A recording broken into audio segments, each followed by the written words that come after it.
Hello friends, UP Ayush counselling 2023 round 2 में merit list आ चुकी है, जो कि स्टेट मेरिट लिस्ट है।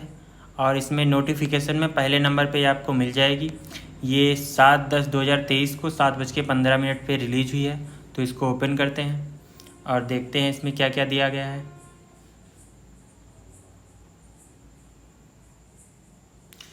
तो ये ओपन होने में थोड़ा समय लगा रही है। तो ये स्टेट मेरिट आ चुकी है और इसमें देख लेते हैं। इसमें कुछ इम्पॉर्टेंट चीज़ें हैं, वो आपको मैं बता देता हूँ।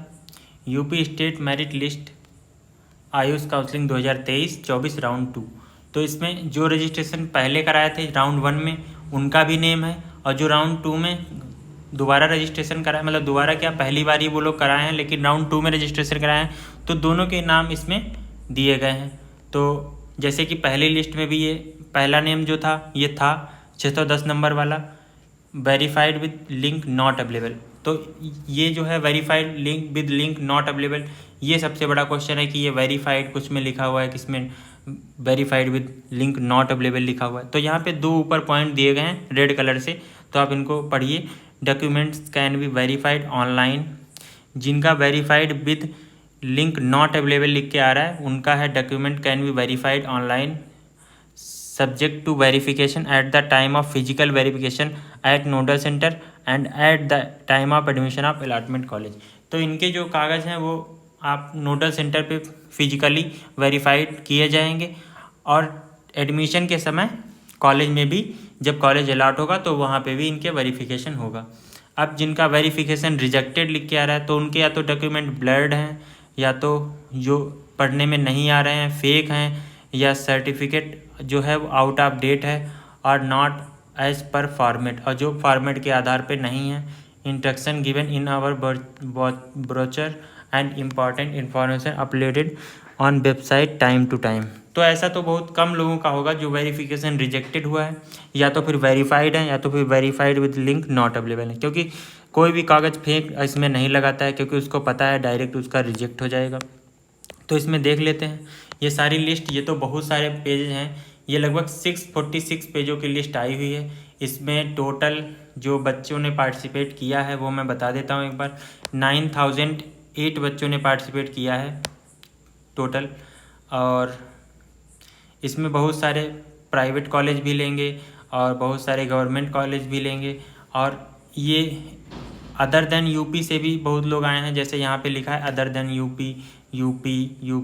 बाकी यहाँ पे फीस जिनकी पेड नहीं है, पेड है, पेड नहीं है, उनका भी यहाँ पे दिया गया है। तो ये अच्छे से आप देख लें। और इसमें सबसे ज़रूरी चीज़ ये है कि मेरिट लिस्ट में आप किस नंबर पे आ रहे हैं ये आपको नोडल सेंटर पे जाके जो फॉर्म भरवाया जाता है उसमें आपको लिखना पड़ेगा। जैसे कि इसमें आपको जो फॉर्म नोडल सेंटर पे भरने को आएगा उसमें आपको स्टेट रैंक लिखनी पड़ेगी, और वो आपको यहीं से लिखनी पड़ेगी।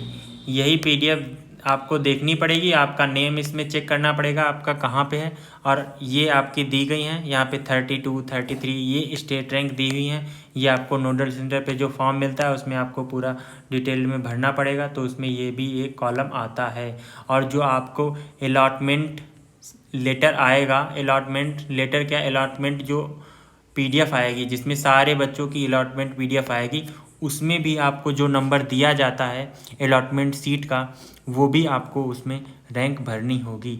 तो आपको वो भी ध्यान रखना है, और दोनों याद करके जाने हैं। वहाँ पे आपको बार बार पीडीएफ खोल के देखनी ना पड़े, जिससे कि, और ऐसे ही आपका पूरा फॉर्म वहाँ पे फिल होगा।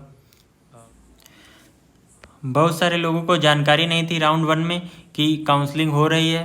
तो इस बार राउंड 2 की जो जिन जिन लोगों को जानकारी हो गई अच्छे से, या जो लोग एमसीसी काउंसलिंग करा रहे थे वो इधर की उन्होंने नहीं कराई थी, तो इसलिए इस बार इसमें थोड़े से नाम और बढ़ गए हैं। और जो पहले पेजेज आए 500 कुछ पेजों की आई थी, इस बार ये 646 पेजों की हो गई है, जिससे पता चल रहा है कि बहुत सारे जो नाम हैं वो नए भी आए हैं। तो काउंसलिंग अच्छे से कराएं। और मैं जो नोडल सेंटर पे जाने से पहले जो कागज़ आपको कौन कौन से रखने हैं उनका मैं एक बार वीडियो बना दूंगा। किस किस कागज़ की कितनी कितनी फ़ोटोकॉपी करानी है वो भी मैं वीडियो बना दूंगा। तो आप वो पहले देख लेंगे तब जाइएगा नोडल सेंटर पे, क्योंकि वहाँ पे जब आप पहुँच जाते हैं तो आपको पता नहीं होता है कि आसपास में कौन सी दुकान है, कहाँ से हम फ़ोटोकॉपी करा सकते हैं, तो आपका उसमें लेट हो सकता है। और अगर जैसे इसमें तो रिसिप्ट की भी होती है, रिसिप्ट जो रजिस्ट्रेशन फ़ीस जमा होती है, सिक्योरिटी मनी जमा होती है, वो सारा फ़ोटोकॉपी भी ले जानी पड़ती है। तो मैं सारा कुछ एक बार लिख के एक पेज पे और मैं सारा कुछ बता दूंगा, आप लोग वैसे वैसे कागज़ लेके जाइएगा और कोई भी डरने की बात नहीं है, अच्छे से आपका वेरिफिकेशन हो जाएगा। तो जिनका verified with link not available लिख के आ रहा है, उनको डरने की बात नहीं है, उनका वेरीफाई हो जाएगा। नोडल सेंटर पे जब वो जाएंगे उनके सारे कागज़, उनके एक बार पहले फॉर्म भराया जाएगा। और सबसे पहले जाते ही आप लोग नोडल सेंटर पे पहले फॉर्म ले लेना, उसके बाद पूरा फॉर्म अच्छे से फिल करना। उसमें भी जो मैंने बताया अभी स्टेट रैंक और अलॉटेड नंबर आएगा, जो अलॉटमेंट नंबर जो आपको मिलेगा अलॉटेड लिस्ट में, तो वो भी आपको डालना रहेगा। आपको सारा नेम और सारा जैसे आपने पूरा फॉर्म भरा था रजिस्ट्रेशन में वैसे ही फॉर्म होगा, वो आपको भरना होगा। और सारे उसमें डॉक्यूमेंट का यस नो लगाना होगा, जो आपको डॉक्यूमेंट जो लेके आए उसको आपको यस कर देना है। और आपके पास अगर कोई डॉक्यूमेंट नहीं होता है तो आपको उसमें नो लिख देना है, उसमें डरने की बात नहीं है। वो आपका अगर यहाँ वेरीफाई नहीं हो पाया तो वो आपको कॉलेज में वेरीफाई हो जाएगा।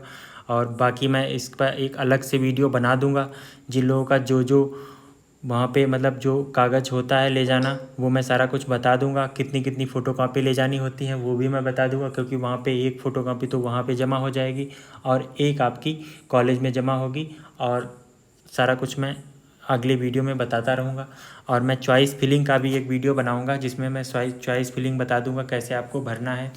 जैसे कि जिनका जो पास में कॉलेज आए वो अपना भर ही सकते हैं, बाकी मैं अब कॉलेज की रैंकिंग के हिसाब से आपको बता दूंगा कि कैसे कैसे आपको भरना है। ये मैं सिर्फ गवर्नमेंट का बताऊंगा, क्योंकि मुझे प्राइवेट का उतना अभी नॉलेज नहीं है। तो जिनका वेरीफाइड लिख के आ रहा है वो भी अपना जाएंगे नोडल सेंटर पे, वो भी पूरा फॉर्म भरेंगे, उनका भी सेम प्रोसेस होगा, उनका भी वहीं कागज़ वेरीफाई होगा पूरा। तो कागज़ दोनों लोगों का वेरीफाई होगा, तो इसमें बिल्कुल डरने की बात नहीं है। और बाकी अच्छे से आप लोग चॉइस फिलिंग भरें, और आप अब चॉइस फिलिंग भर सकते हैं। तो राउंड 1 वाले भी आप चॉइस फिलिंग भर सकते हैं, राउंड 2 वाले भी भर सकते हैं। और चॉइस फिलिंग का मैं वीडियो बना दूंगा। बाकी वीडियो को लाइक कर दें, सब्सक्राइब कर दें। Thank you.